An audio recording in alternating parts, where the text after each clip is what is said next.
구약성경 584페이지 열왕기하 13장 14절부터 19절까지 말씀, 제가 한 절, 여러분이 한 절, 우리 교독으로 읽겠습니다. 찾으셨으면 아멘. 아멘. 엘리사가 죽을 병이 들매 이스라엘의 왕 요아스가 그에게로 내려와 자기의 얼굴에 눈물을 흘리며 이르되 내 아버지여 내 아버지여 이스라엘의 병거와 마병이여 하매 엘리사가 이르되 활과 화살을 가져오소서니라.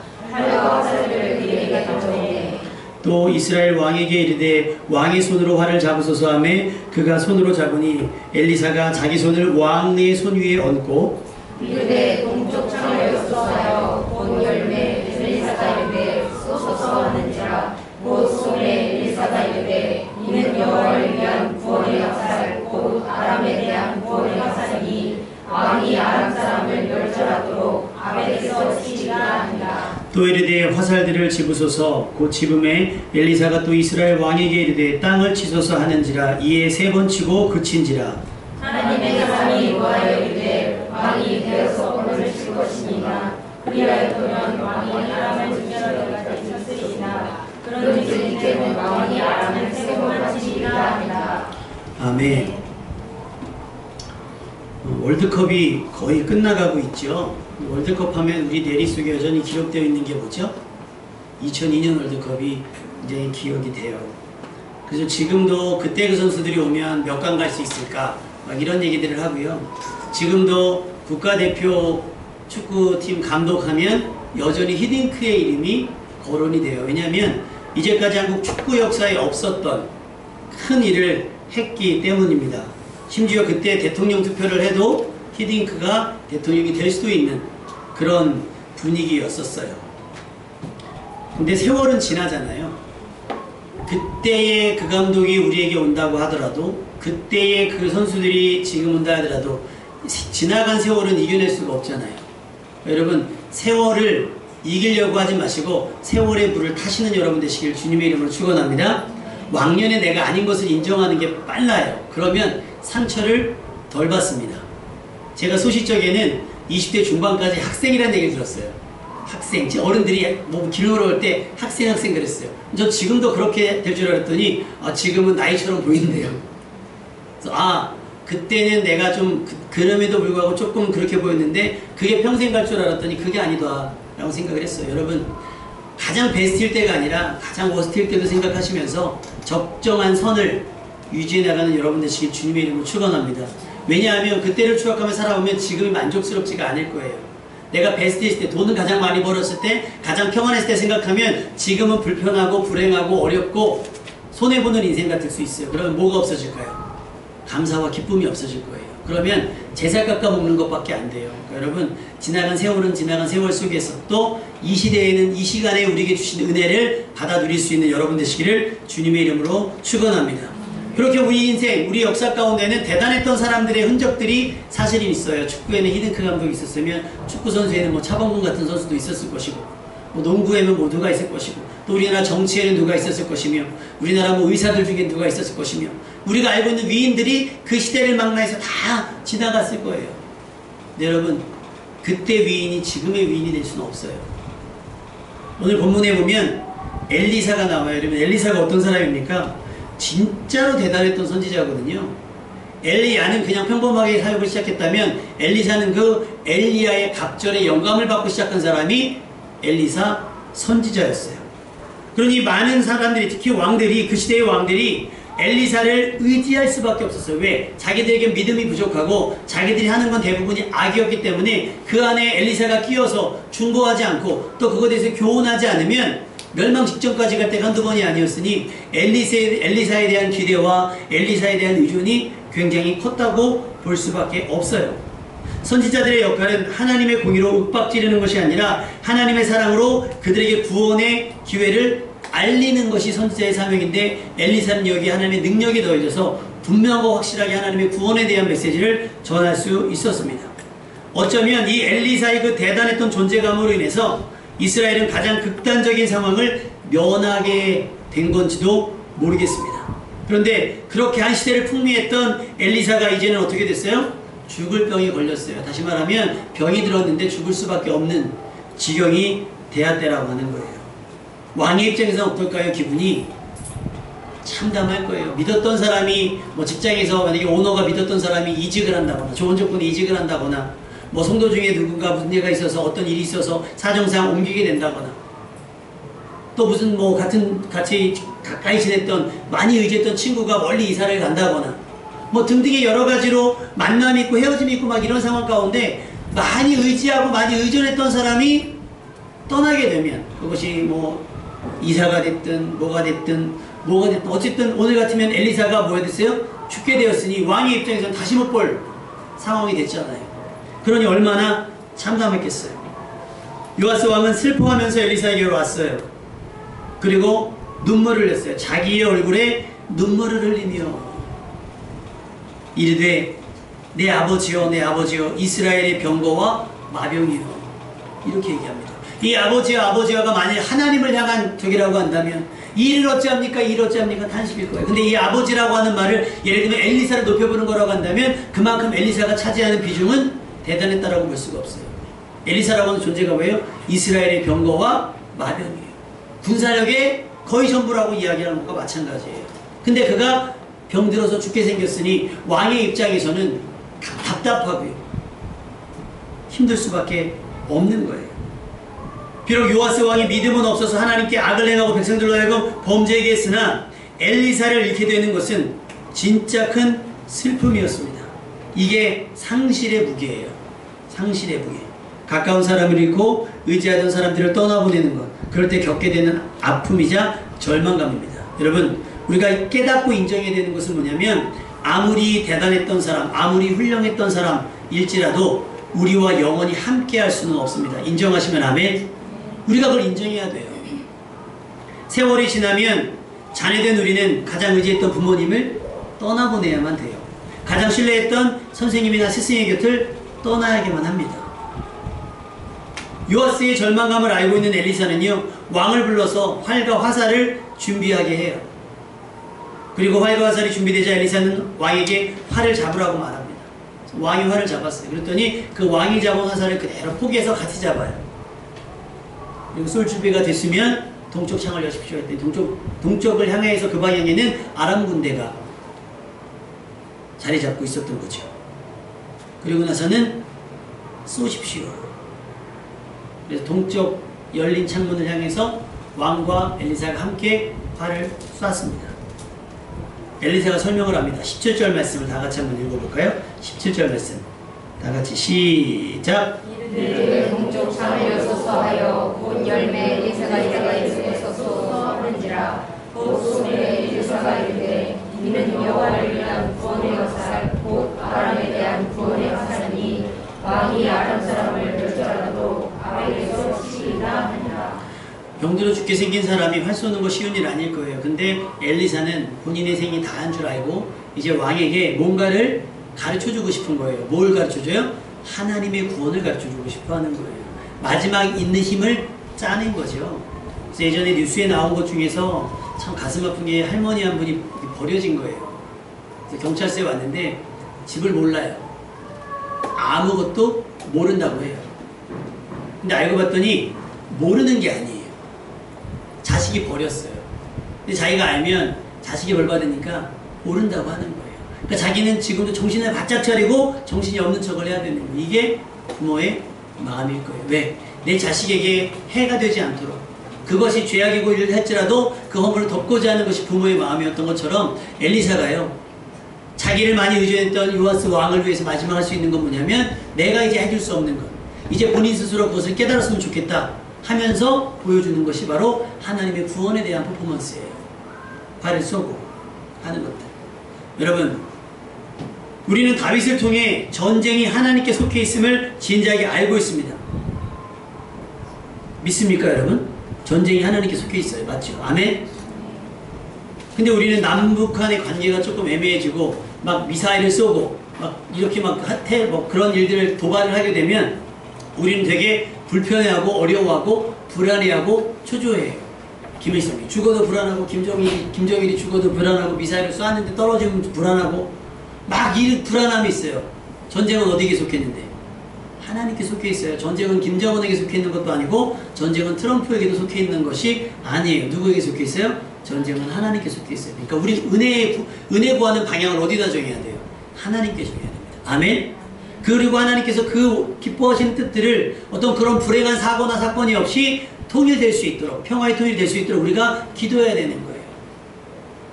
그런데 우리는 마치 전쟁이 트럼프에 속해 있는 것처럼, 미군이 떠나면 전쟁이 나서 우리가 죽을 것처럼, 뭐 북한이랑 대화하지 않으면 큰일 날 것처럼, 혹은 막 이런 것들을 생각을 한단 말이죠. 다윗은요, 자기보다 크며 객관적으로 도저히 상대가 되지 않는 골리앗 앞에서 당당했습니다. 그 이유가 뭘까요? 시편 56편 9절에서 10절에 보면, 나는 하나님의 말씀만 찬양합니다. 나는 주의 말씀만을 찬양합니다. 왜냐? 내가 하나님을 의지하니 그 어느 것도 두렵지 않습니다. 사람이 나에게 감히 어찌하겠습니까? 사자와 곰도 나를 통해서 이기게 하셨으니 저 사람인 주제에 나를 어떻게 하겠습니까? 나는 누구를 의지하니? 나는 하나님을 의지하니. 그러니 골리앗도 등치는 크고 칼은 가졌지만 뭐예요? 사람이니 저 사람이 나에게 무엇하지 못할 걸 알고 있는 거예요. 그러니 당당하고 담대할 수 있었던 거예요. 전쟁은 하나님께 속했으니까요. 할렐루야. 이 사실을 엘리사는 왕에게 알려주고 싶은 거예요. 내가 대단하고 훌륭했기 때문에 전쟁이 막아지고 어떤 전쟁이 승리했던 것이 아니라 하나님의 구원이 계속되기 때문에 이스라엘이 망하지 않고 멸망하지 않고 지켜낼 수 있을 겁니다라는 것을 교훈하고 싶었던 거예요. 미국 1달러짜리인가요? 지폐에 보면 영어로 써 있어요. In God we trust. 우리는 하나님을 믿습니다. 하나님을 믿습니다라고 아예 돈에 써 있어요. 미국 돈에 그렇게 써 있더라고요. 신앙 고백이죠. 신앙 고백이고요. 여러분의 삶에도 나는 하나님을 믿습니다. 나는 하나님을 의지합니다. 라고 하는 확고한 신앙 고백이 있기를 주님의 이름으로 축원합니다. 다윗은 시편 44편 6절에 나는 내 활을 의지하지 아니할 것이라 내 칼이 나를 구원하지 못하리이다. 이걸 여러분이 인정해야 돼요. 여러분이 가진 돈이 여러분을 구원하지 못하고 여러분이 가진 경험과 여러분이 가진 지식이 여러분이 구원하지 못하는 것을 분명히 깨닫고 알으셔야 돼요. 그것을 인정하면 하나님 앞에 겸손할 수 있어요. 그럼 하나님 앞에 겸손한 자는 어떻게 하겠어요? 하나님을 의지할 수밖에 없는 거예요. 우리는 소중한 것, 아끼는 것을 잃게 되면 마치 구원도 잃게 될까봐 두려워합니다. 그러나 그렇지 않습니다. 엘리사가 죽어도 하나님은 살아계십니다. 아멘. 엘리사는 그래서 알았어요. 그걸 알고 있었기 때문에 그 사실을 하나님의 구원을 왕에게 가르쳐주고 싶었던 거예요. 출애굽 위에 모세의 지도력은 어마어마했습니다. 대단했습니다. 거의 90% 했다고 보시면 돼요. 왜냐하면 이스라엘 백성이 가는 곳곳마다 불평하고 원망하면 중간에서 누가 서서 모세가 서서 그것을 다 커버해 줬어요. 자기 목숨을 걸고 자기 구원을 걸고 그렇다면 나도 그냥 여기서 죽겠습니다. 내 이름도 생명책에서 지워버리겠습니다. 라고 할 정도로 이스라엘 백성을 품었단 말이에요. 그렇다고 해서 모세가 그들의 지지를 받았을까요? 그렇지 못했어요. 그들은 틈만 내면 모세에게 도발을 하고 모세에게 도전을 하고 모세를 비아냥거리고 계속해서 모세를 괴롭혔습니다. 그럼에도 불구하고 모세는 최선을 다했어요.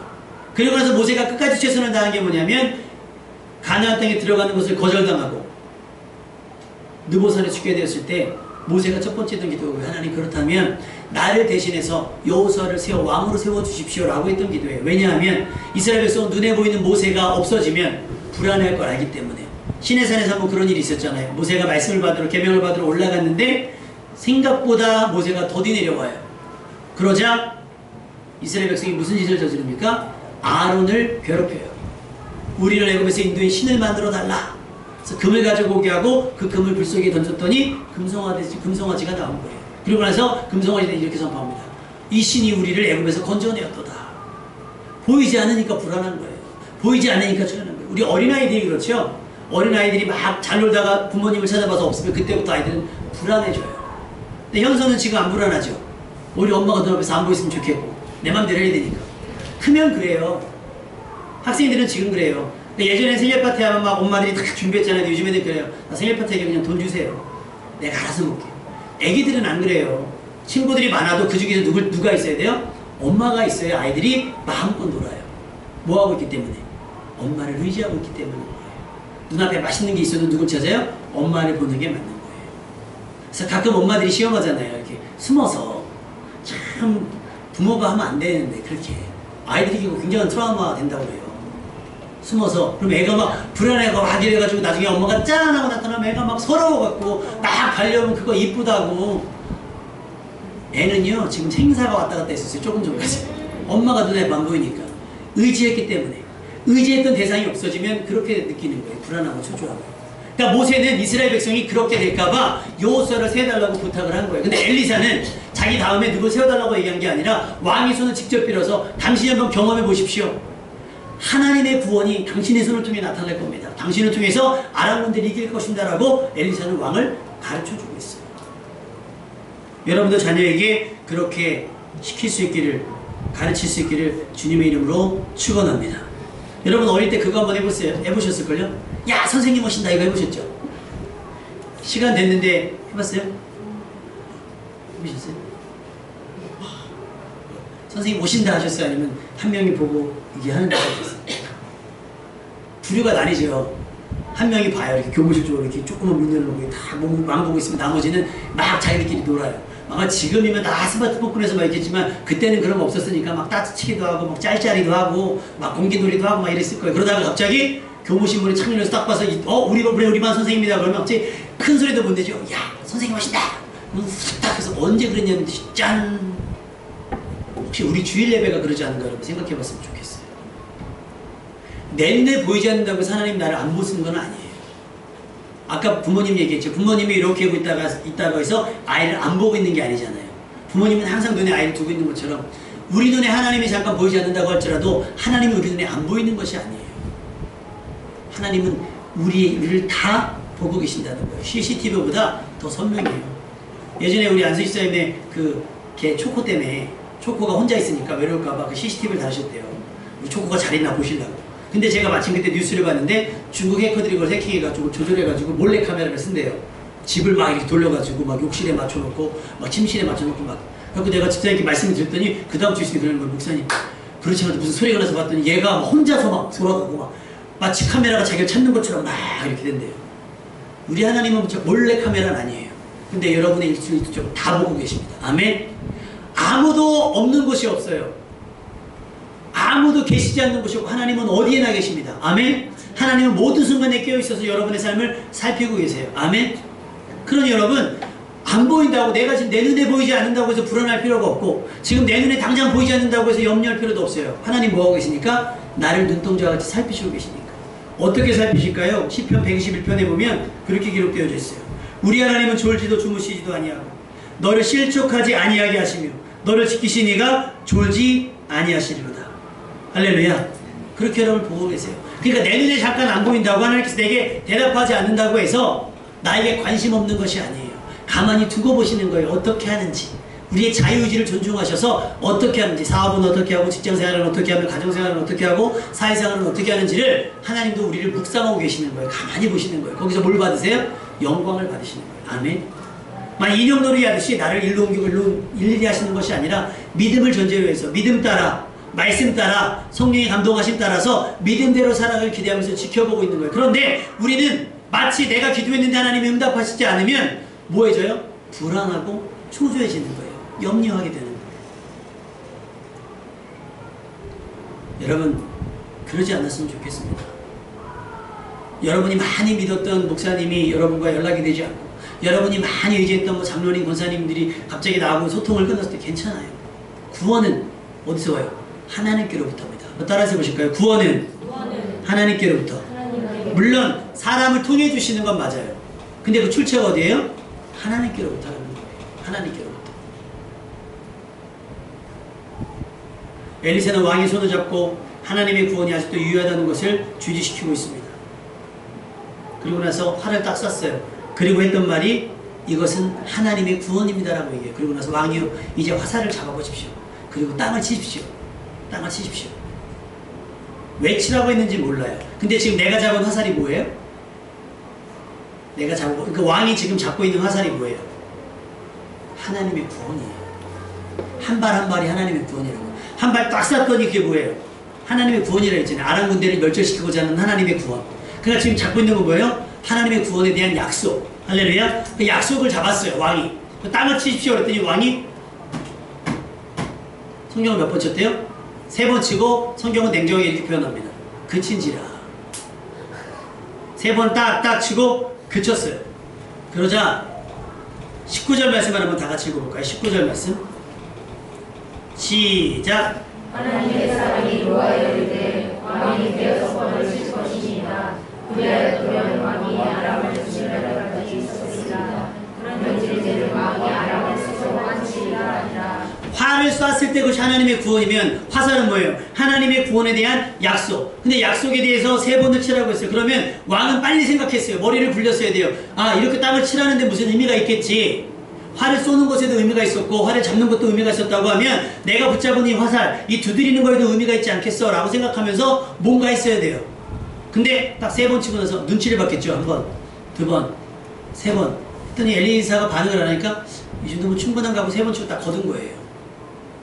그러니 엘리사가 그러는 거예요. 대여섯 번을 쳐야 됐습니다. 왕이요, 이건 아닙니다. 겨우 세 번입니까? 고작 세 번입니까?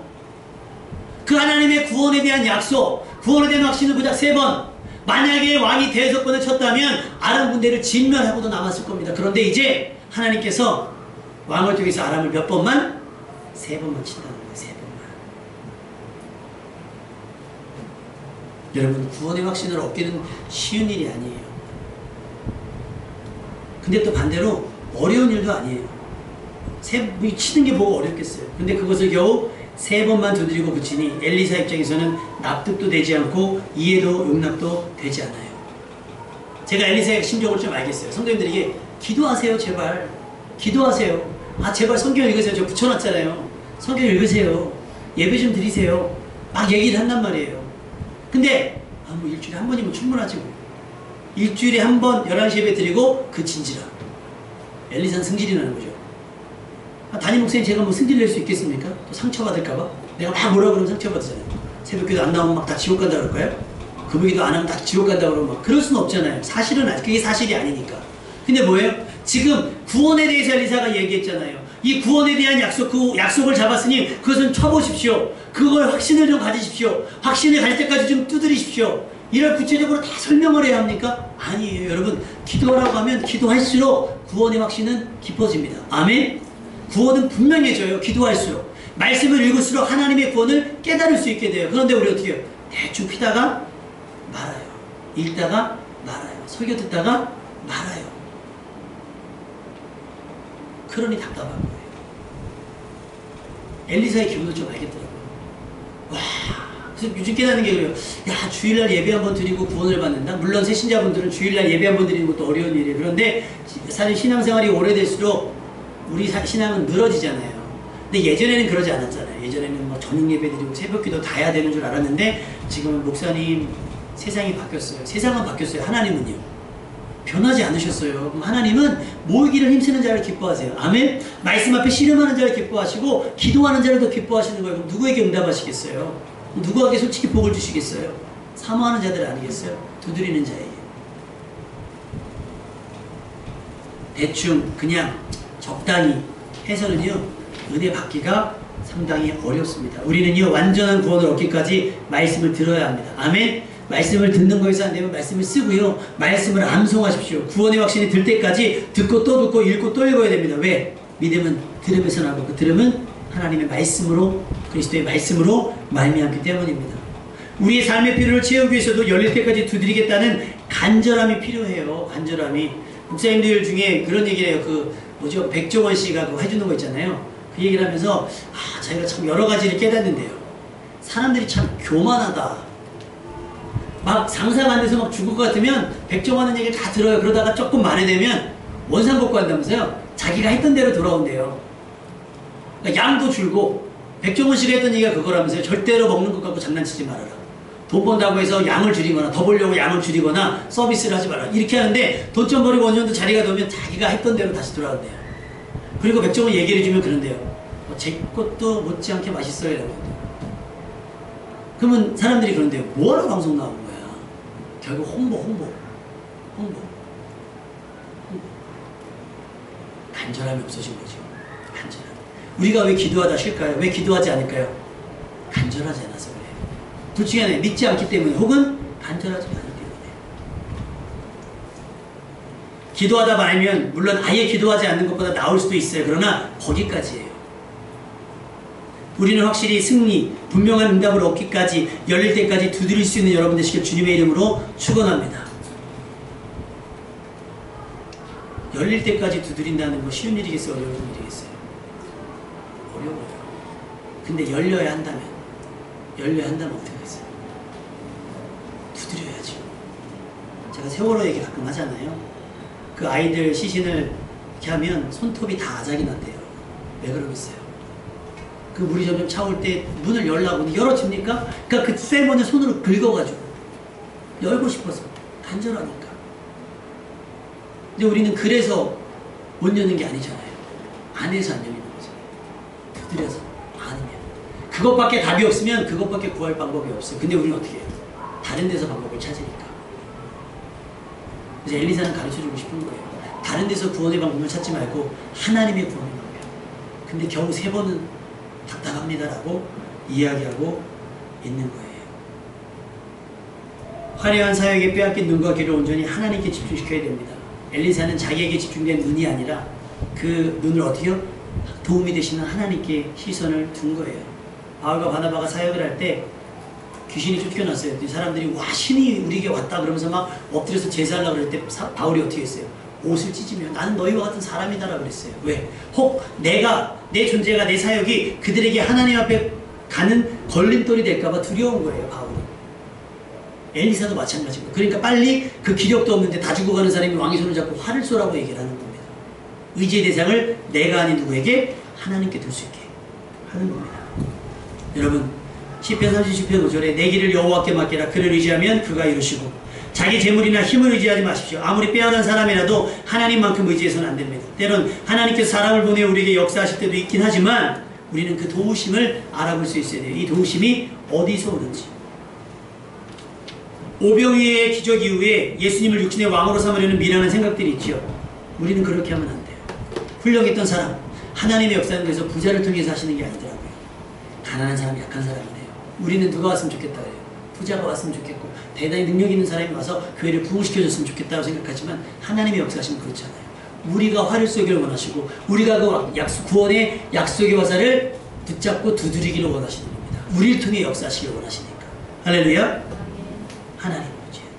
그래서 바울이 이렇게 고백을 해요. 고린도후서 1장 8절에 우리가 아시아에서 사역할 때 당한 환난이 어느 정도로 심했냐면 살수망이 끊어질 지경까지 너무 힘들었던 거예요. 근데 묵상에서 하나님 주의를 한다는데 왜 이렇게 고단하고 왜 이렇게 힘듭니까? 내린 결론이 고린도후서 1장 9절에 우리는 우리 자신이 사형 선고를 받은 줄 알았대요.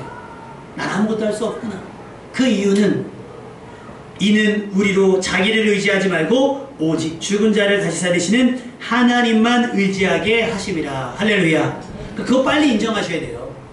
아, 내가 다 할 수 있는 건 아니고 누가 다 할 수 있는 게 아니라 누구만 하나님만 다 하실 수 있구나. 할렐루야. 하나님만 의지하셔야 돼요. 소중한 것들 잃고 여러 가지 환난 고난이 심해져서 살수망이 끊어진 그 순간 그럼에도 불구하고 그때에도 일할 수 있는 게 누구예요? 하나님 한 분밖에 없다는 거예요. 가장 극적인 순간에 여러분의 자신이 아닌 여러분 주변에 어떤 대단한 사람이 아닌 하나님을 의지할 수 있기를 주님의 이름으로 축원합니다. 하나님께 기대시고 기대하십시오. 그러면 그가 이루시는 구원을 볼 수 있게 됩니다. 그래서 오늘 말씀의 의지 주보에 보면 뭐라고 써있어요? 주보에 보시면 바타흐라고 써있잖아요. 바타흐. 이건 뭐냐면 누군가에게 기대어 있을 때 누군가를 매달려 있을 때 누군가와 함께 있을 때 느껴지는 행복함, 안정감이라는 뜻을 가지고 있어요. 그래서 그림 있죠. 어부바. 아이들이 막 놀다가 이제 엄마 품에 딱 안기면 이렇게 안기든 어부바든 애들이 그냥 탁 엎어져서 잠자잖아요. 왜? 엄마는 나 데리고 딴 데 안 갈 거고 어디 갈 거니까 집으로 갈 거니까 푹 잠자는 거예요. 그래서 그러잖아요. 어버가도 모른다고 깊이 잠드는 거. 누구 품이기 때문에?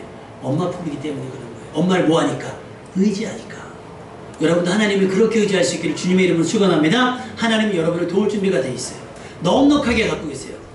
우리가 얻지 못하는 건 뭐예요? 구하지 아니하니요. 구하여도 얻지 못하면 정욕으로 쓰려고 잘못 구함이라 그래요. 3번만 두드리지 마시고 확신이 올 때까지 두드리시고 확신이 올 때까지 구할 수 있는 여러분 되시길 바랍니다. 이사야서 2장 22절 너희는 인생을 의지하지 말라. 나나 다른 사람이나 선지자나 목사나 사람을 의지하지 말라. 왜? 그의 호흡은 코에 있나니 새마의 가치가 어디 있느냐. 야, 숨쉬고 사는 인생인데 그 숨 끊기면 뭐가 의미가 있냐? 엘리사는 아는 거예요. 그랬더니 마치 막 자기를 영웅시하지 않았어요. 모세도 마찬가지고 바울도 마찬가지인 거예요. 자기들은 감추고 누구요? 나를 통해 드러났던 하나님을 더 의지하도록 했습니다. 영원하신 하나님, 변함없으신 하나님, 실수가 없으신 하나님 믿으시면 아멘. 우리를 죄와 사망에서 구원하실 줄로 믿습니다. 하나님을 의지해서 그 안에서 평안과 위로를 얻으며 구원의 감격과 즐거움으로 하루하루 참 점점 더 살만해지는, 적당히 3번 마치는 게 아니라 하나님의 구원을 확신하기 위해서 3번, 4번, 5번, 6번, 10번이라도 교회 와서 기도하고 10번이라도 성경을 펴서 읽을 수 있는, 그래서 구원의 약속을 확신해가는 여러분 되시기를 주님의 이름으로 축원합니다. 다 같이 찬양 드리면서